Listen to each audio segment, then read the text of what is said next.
صاحب پر آج حضرت مولانا سید ذوالفقار نقشبندی دامت برکاتہم کی جب یہ آئے تھے ہمارے یہاں، حضرت نے لکھا ہے کہ 1987 میں امریکہ میں رہتا تھا، اور کچھ سالوں امریکہ میں رہنے کا مجھے اللہ تعالیٰ نے موقع دیا۔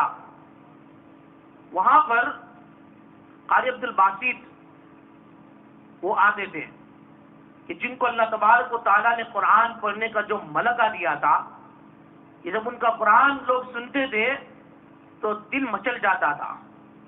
حضرت فرماتے ہیں کہ اس زمانے میں امریکہ میں حضرت قاری صاحب آئے تھے، بہت جگہ پر پروگرامات ہوئے، ہر پروگرام میں میں ان کے ساتھ شریک تھا۔ وہ قاری صاحب، قاری عبد الباسط صاحب قرات پڑھتے تھے اور میں بیان کرتا تھا۔ جیسا جیسا مجمع ہوتا تھا، اردو کا مجمع ہوتا اردو بیان کرتا، انگلش کا مجمع ہوتا انگلش بیان کرتا۔ بہرحال ہم دونوں کے پروگرام ہوتے تھے، اور قاری صاحب قرات پڑھتے تھے اور میں بیان کرتا تھا۔ قاری صاحب سے اچھے تعلقات ہو گئے۔ وہ قاری صاحب جب بھی مجھے بلاتے تھے تو رجل صالح کہہ کر بلاتے، اے رجل صالح۔ تو میں نے قاری صاحب سے کہا کہ اللہ تعالیٰ نے آپ کو ملکہ دیا ہے، قرآن بہت اچھا پڑھتے ہو، قرآن کے تو بے شمار معجزات ہیں، کوئی ایسا معجزہ بھی تمہارے سامنے ظاہر ہوئے ہیں کہ تم بتا سکتے ہو کہ تمہارے سامنے قرآن کا کوئی انقلابی معجزہ تم نے دیکھا ہو اپنی زندگی کے اندر؟ تو حضرت مولانا ذوالفقار صاحب نے جب ان کو یہ بات کہی تو قاری عبد الباسط صاحب نے کہا کہ کوئی ایک نہیں، سینکڑوں معجزات اللہ نے مجھے اپنی آنکھوں سے قرآن کے دکھائے ہیں، ایک نہیں سینکڑوں واقعات۔ تو حضرت نے فرمایا کہ بھئی کوئی ایک تو بتاؤ ہم کو، ایک واقعہ تو بتاؤ۔ تو حضرت قاری صاحب نے ایک واقعہ بتایا کہ دیکھو، کیونکہ حضرت قاری صاحب تو مصر کے تھے، کہ مصر کے اندر جمال ناصر جس کی حکومت تھی، اس وقت جو ہے وہ ہمارا جو پی ایم تھا، یعنی مصر کا جو حکمراں تھا، اس کا ایک مرتبہ سرکاری دورہ ہوا، یعنی کہ سرکاری اعتبار سے، حکومت کے اعتبار سے اس نے سفر کیا رسیا کا، روس کا۔ اب وہاں تو سب یہودی دہریت لوگ، جب وہ وہاں گیا،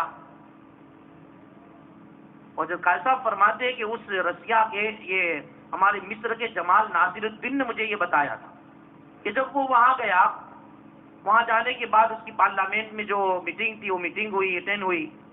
میٹنگ کو اٹینڈ کرنے کے بعد کچھ وقفہ ایسا تھا کہ اس وقفے کے اندر جو ہے لوگ اپنی اپنی باتیں کرتے تھے دل لگی کی۔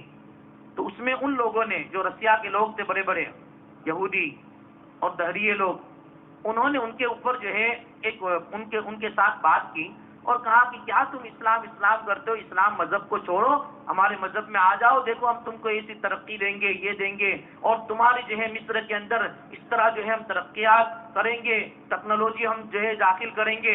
یہ ساری ان کو جو ہے لالچ دی۔ اب جمال ناصر الدین کہتے ہیں کہ بھئی میرے دل میں تو جو ہے اسلام کا جذبہ ابھرا، اور میں نے اسلام کے ڈیفینس میں جو جو باتیں کرنی تھی وہ میں نے کی، اور میں نے اپنے اسلام کا بچاؤ کیا، لیکن جیسا کرنا چاہیے تھا ایسا میں نہیں کر سکا، وقت کم ہو گیا اور مجلس برخاست ہو گئی۔ لیکن جو ہے مجھے بہت افسوس رہ گیا کہ مجھے جس طرح اسلام کی حقانیت کو بتانا چاہیے تھا میں نہیں بتا سکا، اور وقفہ ختم ہو گیا، میں تو مصر میں آ گیا۔ لیکن 2 سال کے بعد ان کی پھر ایک کانفرنس ہوئی، وہی روس کے اندر، رسیا کے اندر۔ تو قاری صاحب فرماتے ہیں کہ اس نے مجھے فون کیا، دیکھو رسیا کا پی ایم نے، جمال ناصر الدین نے فون کیا مجھے، قاری صاحب میں آپ سے ملنا چاہتا ہوں۔ میں نے کہا ٹھیک ہے آئیے۔ اب میری ملاقات ہوئی، مجھے کہا کہ بھئی فلاں تاریخ کو ہم کو جو ہے رسیا جانا ہے، آپ اپنی تیاری کر لیں۔ قاری صاحب فرماتے ہیں کہ بھئی مجھے تو سعودی کی ضرورت، سعودی لوگ جو ہے مجھے بلائے، کوئی مسجد میں بلائے، کوئی جو ہے کوئی کانفرنس اگر اسلامی ہے وہاں بلا، رسیا کے اندر میرا کیا کام کہ جہاں یہودی، جہاں دہریت لوگ، جہاں اسلام کو نہ ماننے والے لوگ، وہاں میرا کیا کام؟ لیکن چونکہ جو ہے حکومت کی طرف سے تھا اور انہوں نے مجھے اصرار کیا، میں تیار ہو گیا کہ ٹھیک ہے میں تیار ہوں۔ حضرت قاری صاحب، قاری عبد الباسط صاحب فرماتے کہ میں گیا ان کے ساتھ رسیا۔ جب میں پہنچا، ان کی کانفرنس ہوئی، جو ہے پارلیمنٹ کی میٹنگ ہوئی، میٹنگ کے بعد جو وقفہ ہوا جس کے اندر سب اپنے اپنے تبادلے خیالات کرتے تھے اور اپنی اپنی باتیں ہوتی تھی، ان باتوں کے دوران وہی جمال ناصر الدین نے کہا کہ بھئی دیکھو میرے ساتھ ایک مہمان آئے ہیں، یہ تمہیں کچھ پڑھ کر سنانا چاہتے ہیں، تم ان کی بات سن لو اور یہ جو پڑھتے ہیں وہ سنو۔ تو سب نے کہا کہ بھئی کیا پڑھیں گے یہ؟ یہ قرآن پڑھیں گے، ہماری جو اسلامی کتاب ہے کلام وہ پڑھیں گے۔ تو کہ ٹھیک ہے، کوئی عرض نہیں، پڑھو۔ قاری صاحب فرماتے ہیں کہ اس مجلس میں جبکہ سب لوگ دہریت قسم کے لوگ، یہودیت قسم کے لوگ اور بڑے بڑے اسلام کے نہ ماننے والے جو ہے بڑے بڑے دشمن اسلام موجود تھے، اب مجھے تو حکم ہوا تو میں نے پڑھنا شروع کیا۔ حضرت قاری صاحب فرماتے ہیں کہ اس وقت اللہ تعالیٰ نے میرے دل میں یہ بات ڈالی تو میں نے سورہ طٰہٰ پڑھی کہ یہ وہی سورہ طٰہٰ ہے کہ جس نے عمر خطاب کے دل کو بدلا تھا اور جس نے عمر خطاب جیسے سخت دل آدمی کو اسلام میں داخل ہونے کا جو ہے وہ ذریعہ بنی تھی۔ میں نے سورہ طٰہٰ پڑھنا شروع کیا۔ حضرت قاری صاحب تو جو ہے ان کی عادت سے جب وہ پڑھتے تھے بالکل آنکھیں بند کر کے پڑھتے تھے، اللہ تعالیٰ نے آواز بھی ایسی دی تھی۔ حضرت قاری صاحب نے سورہ طٰہٰ کے 2 رکوع پر ڈالے، 2 رکوع، اور قاری صاحب تو جو ہے ہماری جو ہے تراویح کی طرف ہاتھ نہیں پڑھتے تھے، بالکل ترتیلاً ایک دم آہستہ آہستہ۔